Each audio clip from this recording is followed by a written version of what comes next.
Hello and welcome to this afternoon show. We have Thomas Acolina, the scientist, and we have Jeremiah Bustria.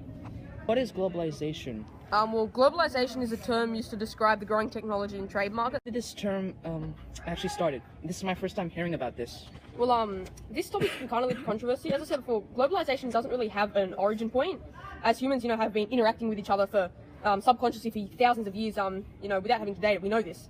However, pretty much into the 17th century, because of the boom in the industrial age, technology has gradually increased, which is... But what about the inequality seen in this world? How can you see past them? It is a clear impact of globalization. I am not denying that there are inequalities. However, issues like the wage gap in countries like Kenya have been improving due to globalization. For example, Kenya has developed a fast and economical textile industry as globalization has been pushing trade out of Kenya and into the rest of the world. What about Ghana? As we speak, the textile industry is on the verge of collapse as globalization kept imports in but wouldn't allow exports. But you fail to see that Ghana's geography plays a role in this, not globalization. The status of Ghana's economy is in ruins due to its location. The eastern coastal belt is extremely hot and humid due to its closeness to the equator. This heat has caused ferocious droughts, preventing their citizens from receiving food and preventing them from being able to work for it, but also making big companies not want to produce products there. But Thomas, there's sort of still inequality in our world. If you think about it, I actually have logistics to talk about disinformation. You can see that compared to developing and developing countries, there's a huge employment gap between it. Like you can see over here that Somalia has a huger employment gap compared to countries such as New Zealand. And another inequality can be, for example, with male and female genders, and the wage gap is bigger. So what else can we do about that?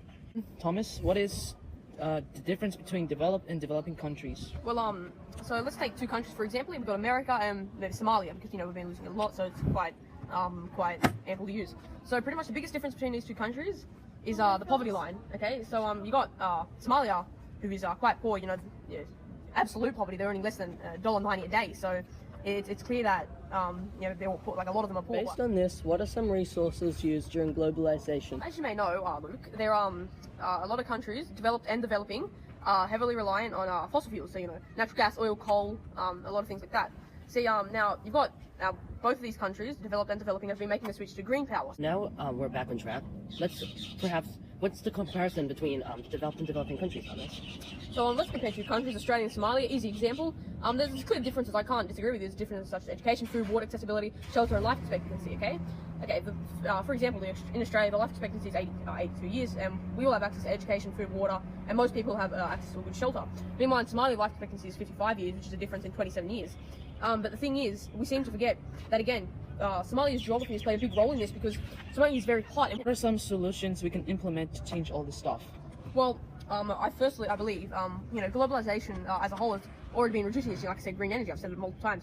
But also there needs to be an increase in enforcing of equal wage for all workers, okay? There also needs to be supporting each other as a whole, okay? Which again, this is not due to globalization. It's something that we as humans need to do. We need to support each other, okay? We need to fund other countries, we need to help them, okay? We need to help other countries in times of natural disaster. For example, in Nepal, when that massive earthquake happened, there wasn't enough funding to help them rebuild. That's why it's quite a poor country now.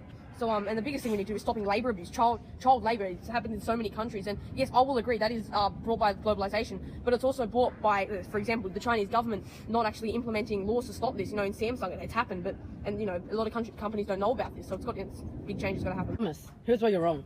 Major businesses will be spending more money to make their products. Globalization wants cheap labor to better the big businesses. But yet we're also trying to make it equal for everybody, and this increases equality globally. Other solutions we could implement to, better suit what you're saying, okay, is to really stop labor abuse again. Luke, I'm your host, Lance, and we'll see you next week on LP's News and Drama.